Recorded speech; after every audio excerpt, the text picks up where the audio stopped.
For decades, growth was the unquestioned North Star of business.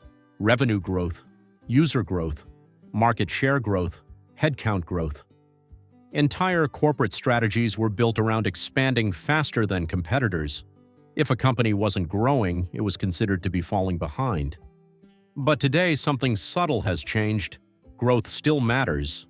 It still appears in investor presentations and earnings calls. Yet inside many companies, growth no longer feels like the main goal.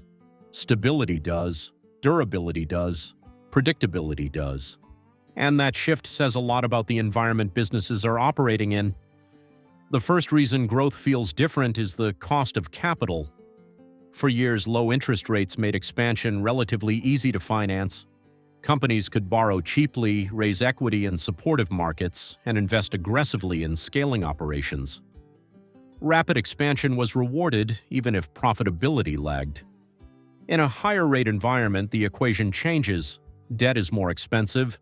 Investors scrutinize margins more closely. Cash flow matters more than projected potential. Growth funded by leverage or constant capital raises looks riskier than it once did. As a result, many executives are prioritizing balance sheet strength over aggressive expansion. Another factor is demand unpredictability. In previous cycles, growth could be modeled with reasonable confidence. Consumer demand followed patterns. Enterprise budgets were relatively stable. Economic slowdowns happened, but they were often gradual. Today, demand can shift quickly. Consumers react rapidly to changes in inflation, employment sentiment, or interest rates. Enterprise clients delay projects or renegotiate contracts with little notice. Forecasting feels less reliable. In that environment, chasing growth aggressively can create vulnerability. Expanding capacity too quickly, hiring too fast, or committing large capital investments becomes dangerous if revenue slows unexpectedly. So companies are asking a different question. Not how fast can we grow, but how stable can we remain? Supply chain disruptions over the past several years reinforce this mindset. Businesses that expanded rapidly without redundancy faced major setbacks when logistics stalled or components became scarce. Lean systems optimized for efficiency struggled under stress. The lesson was clear: scaling without resilience can backfire.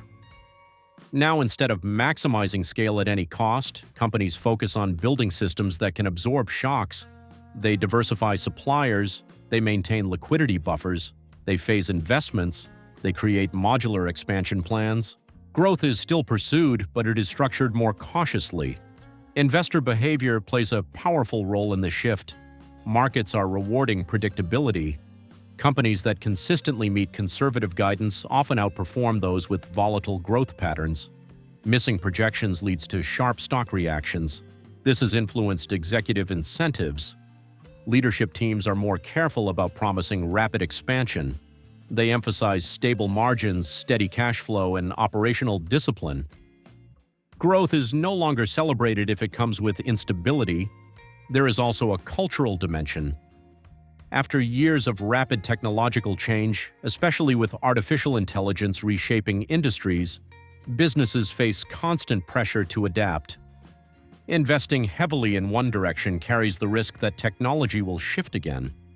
This uncertainty makes executives hesitant to pursue massive long-term bets without flexibility. Instead of a single bold expansion, companies are running multiple smaller experiments. They test, measure, and adjust. They scale what works and shut down what doesn't. This approach feels less dramatic, but it reduces exposure. Another underlying factor is workforce dynamics. Rapid hiring during growth periods often leads to painful layoffs when conditions change. That cycle damages morale, reputation, and productivity.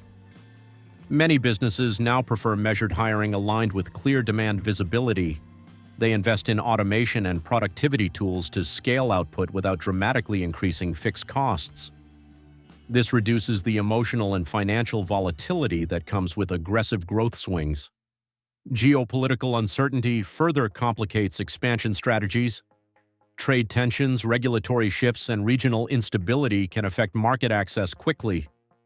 Entering new regions or expanding global supply chains requires deeper scenario analysis. In this context, preserving optionality often feels smarter than maximizing scale. Energy infrastructure constraints and sustainability regulations also influence decisions. Companies dependent on large facilities or data centers must consider long-term power availability and environmental compliance. These structural factors limit how quickly growth can occur without risk. All of this contributes to a broader psychological shift. Growth used to symbolize ambition and strength. Now, unchecked growth can symbolize overextension. Executives are increasingly aware that overextension is one of the biggest risks in volatile markets. High fixed costs, heavy debt, and large capital commitments amplify downside exposure. So instead of asking how to grow at the fastest possible rate, leaders are asking how to grow sustainably. Sustainable growth means protecting margins while expanding. It means maintaining liquidity. It means avoiding commitments that cannot be reversed if conditions deteriorate. In many cases, businesses are even intentionally growing slower. They pass on marginal opportunities, they focus on core markets, they strengthen existing customer relationships rather than chasing new ones at high acquisition costs. This doesn't mean companies have lost ambition. It means ambition is being filtered through risk management. Growth is still important, but it is no longer the sole measure of success. Free cash flow, return on invested capital, customer retention, and operational flexibility carry more weight than raw expansion metrics.